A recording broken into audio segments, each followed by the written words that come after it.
DJ Sonu Sharma जी DJ Sonu Sharma DJ अभी आप सुन रहे हैं तेनवाही से माँ दुर्गा म्यूजिक की प्रस्तुति सुमित सतीश रनिया के रनिया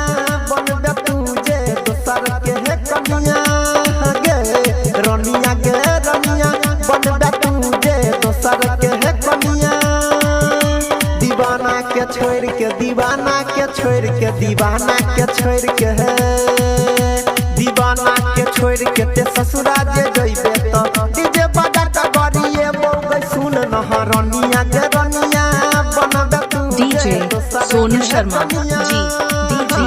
Sonu Sharma जी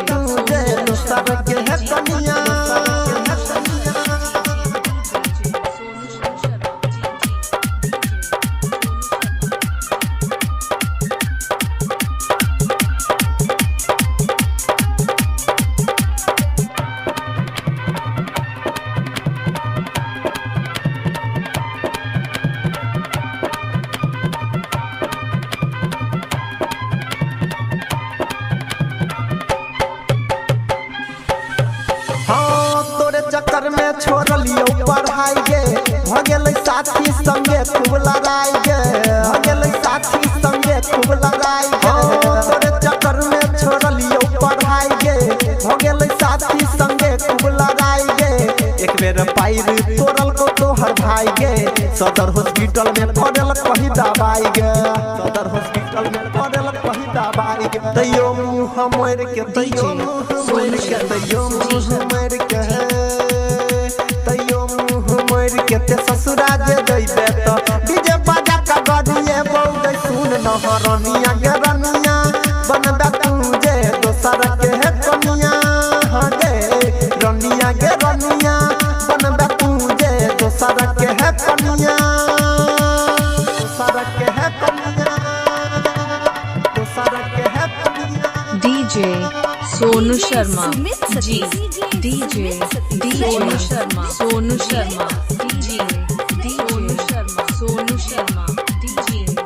Sonu Sharma अभी आप सुन रहे हैं तेनवाही से माँ दुर्गा म्यूजिक की प्रस्तुति राइटर कमलेश कल को बहुते बुराई गे तो यो पटा बैला हम के लिए उतराई गे तो यो पटा बैला हम के लिए उतराई हे गई राइटर कमलेश कल को बहुते बुराई गे तो यो पटा बैला हम के लिए उतराई गे फोन करै छी त बात नहीं करै छै फोन उठा के अपना मम्मी के दै छै फोन उठा के अपना मम्मी के दै छै अनिल के छोड़ के अनिल के छोड़ के अनिल के छोड़ के दीवाना के छोड़ के ते ससुरा जे जइबे तो डीजे बजा के गरिए बौगे सुन न रनिया के रनिया बनबे तुझे दोसर के है कनिया गे रनिया के रनिया बनबे DJ Sonu Sharma जी DJ दीवाना के छोड़ के दीवाना के छोड़ के दीवाना के छोड़ के दीवाना के छोड़ के ससुरा DJ Sonu Sharma जी DJ Sonu Sharma जी DJ Sonu Sharma